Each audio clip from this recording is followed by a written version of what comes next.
KDM akhirnya buka suara. Percakapan dengan tukang cukur yang dikaitkan dengan kasus Taufik Hidayat ini bikin banyak orang penasaran.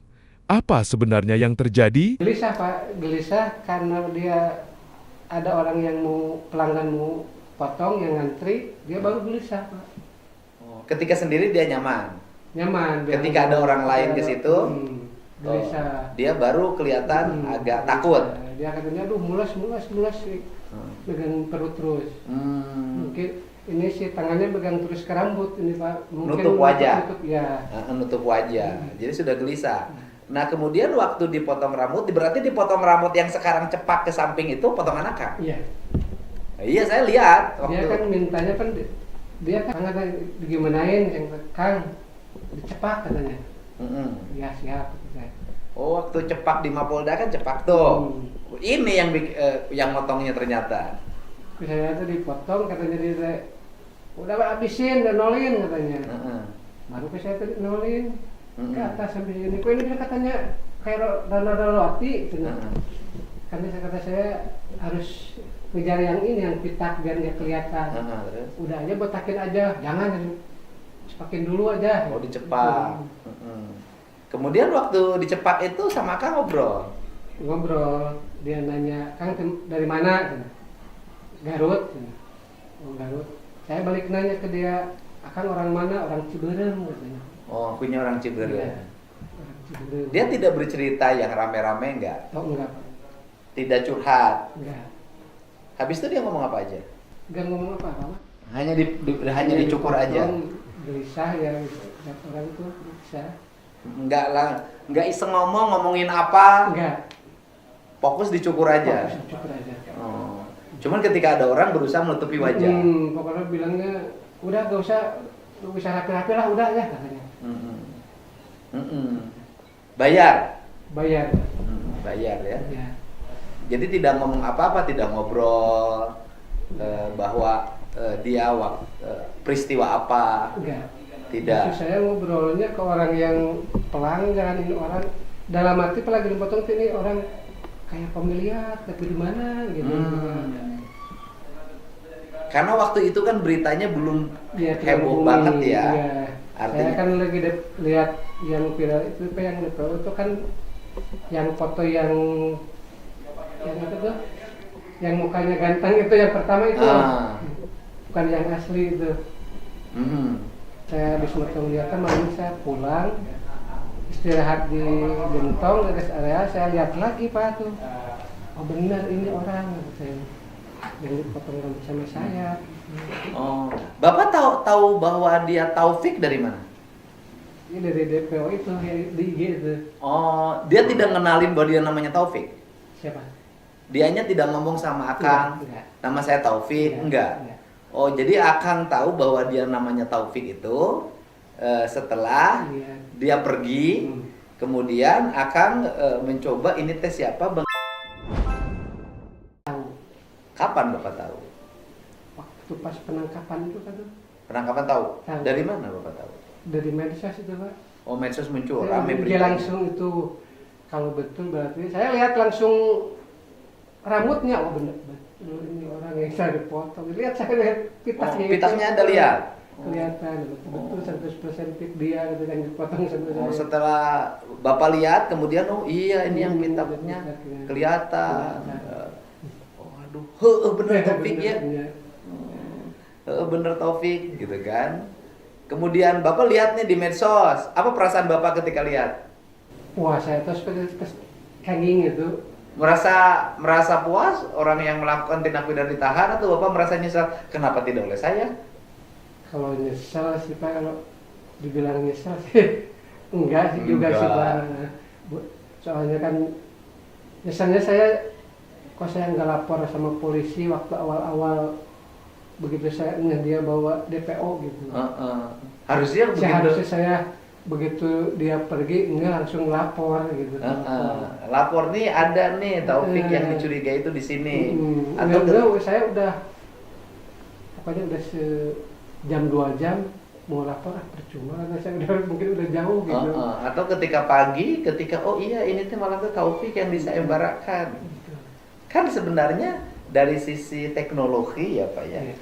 Dari teknologi sebenarnya walaupun sudah jauh itu kan bisa teridentifikasi. Ketika misalnya pelaku Taufik cukur rambut Bapak, kan di pinggir jalan kan ada CCTV. Jam berapa, pakai motor apa, helm, kan dari situ nanti kita kelihatan pergerakannya kemana. Cet, kan kalau di Bandung kan hampir semua sudut ada CCTV-nya.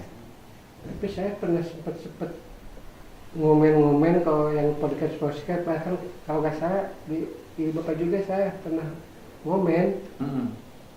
Padahal ini orang ya Allah, kata saya habis maghrib dipotong sama saya daerah Ciminde, kota Cimahi gitu. Cuman saya nggak bisa baca komennya terlalu banyak. Ya. Waktu itu ribuan bahkan puluhan ribu komennya. Iya, tetapi kan ini pembelajaran penting ke depan agar masyarakat itu punya jalur lapor, kan gitu. Kan ada jalur lapornya polisi kan? Ada berapa 1110 kan? Ada 110 kan ada jalur lapornya. Nah ini kan bagian kenapa saya sangat detail seperti ini. Ini kan Jawa Barat harus aman ke depan. Karena harus aman ke depan, maka satu, masyarakatnya harus berpartisipasi, tidak boleh takut. Dua, aparatnya harus cekatan. Yang ketiga, teknologi informasinya harus terkoneksi, gitu. Sehingga ketika ada orang di jalan lari, itu udah bisa kebaca larinya kemana. Ya, perasaan saya nggak asing lagi, kayak ragu gitu Pak. Oh tadi malam, tadi saya motong rambut. Kayaknya yang dipotong ini Taufik deh. Iya. Buronan itu. Cerita ke istri. Iya. Terus kata istri? Mbaknya, ya asli kayak gitu Pak. Udah begitu teh. Ya, besoknya istri pagi-pagi kalau nggak salah jam 9 dia bilang apa? Lasut apa? Ya Pak Dedi sayembara apa ya 250 juta ya yang milik katanya. Sudah miliknya 20.000. Nah kemudian Bapak lihat pakai tato nggak orang waktu itu dia Taufik itu?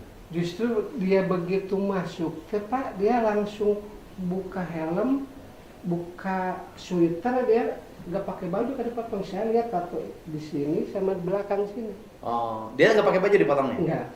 Udah dipakai baju. Oh, nggak pakai baju ya? Enggak. Karena takut kotor bajunya, Ya. karena nanti takut kena rambut. Nah, tatonya apa aja dalam badannya?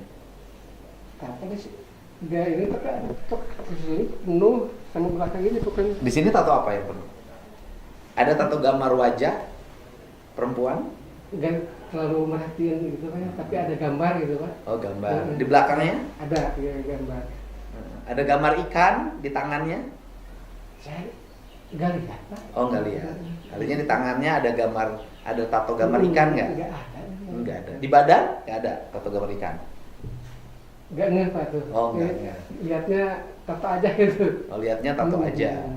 Bapak waktu dibuka dia kelihatan badannya penuh dengan tato, walaupun ya tato namanya seni ya, tidak ada kaitan tato dengan tindak pidana. Nah, itu seni, tapi ada juga kan orang pakai tato baik, ada juga orang yang pakai tato juga melakukan tindak pidana. Ada juga orang yang tidak pakai tato juga melakukan tindak pidana. Jadi itu bukan. Nah kemudian Bapak melihat apa gejala-gejala yang aneh dari dirinya? Di dalam arti melihat orang kata saya begitu mau dipotong buka baju itu, aduh orang di dalam kata saya. Oh. Lihatnya. Jadi Bapak sudah ada rasa takut?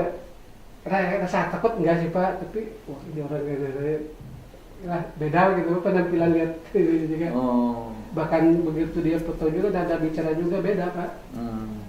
Gak seperti orang-orang biasa lah kalau ngomong juga. Nadanya gimana?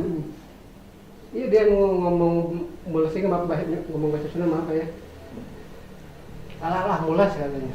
Buru-buru lah saya karena ya orang jangan si tepat nyari beteng hayang modal sebenarnya. Oh. Jadi dia ingin cepat-cepat dipotong rambutnya, tidak mau lama-lama. Iya, betul. Karena juga dia takut. Kalau saya lihat lagi Pak tuh. Oh benar ini orang saya yang dipotong rambut sama saya. Oh, Bapak tahu bahwa dia Taufik dari mana? Ini dari DPO itu di IG itu. Oh, dia tidak ngenalin bahwa dia namanya Taufik. Siapa? Dianya tidak ngomong sama Akang, Enggak. nama saya Taufik, enggak. Enggak. Oh, jadi Akang tahu bahwa dia namanya Taufik itu setelah Iya. dia pergi, Hmm.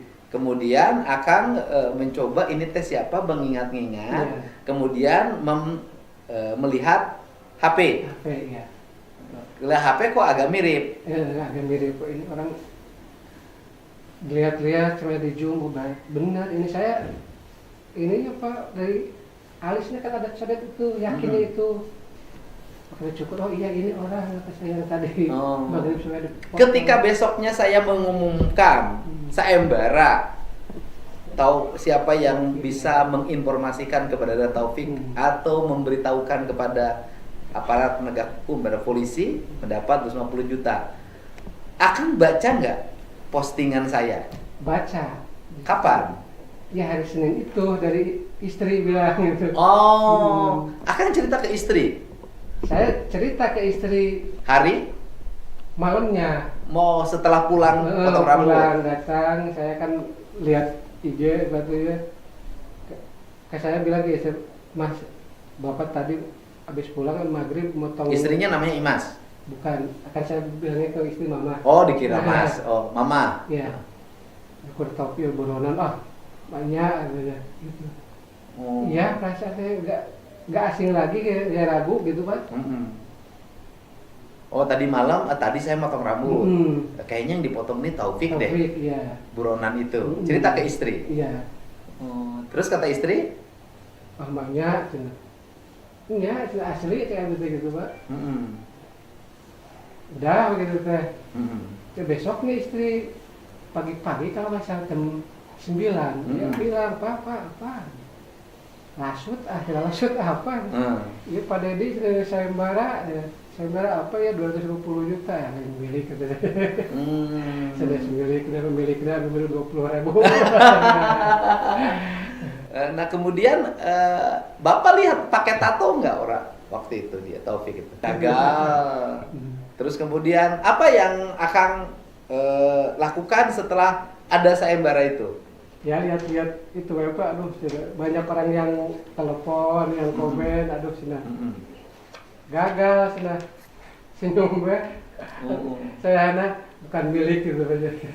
Gagal ya Gagal ya. sayembara menang hadiah 250 juta itu. Bilang udah sudah 250 udah di depan mata sudah dipegang lepas lagi ya. Iya. Itulah. Terus kemudian Bapak tahu Taufik ditahan Polda atau ditangkap Polda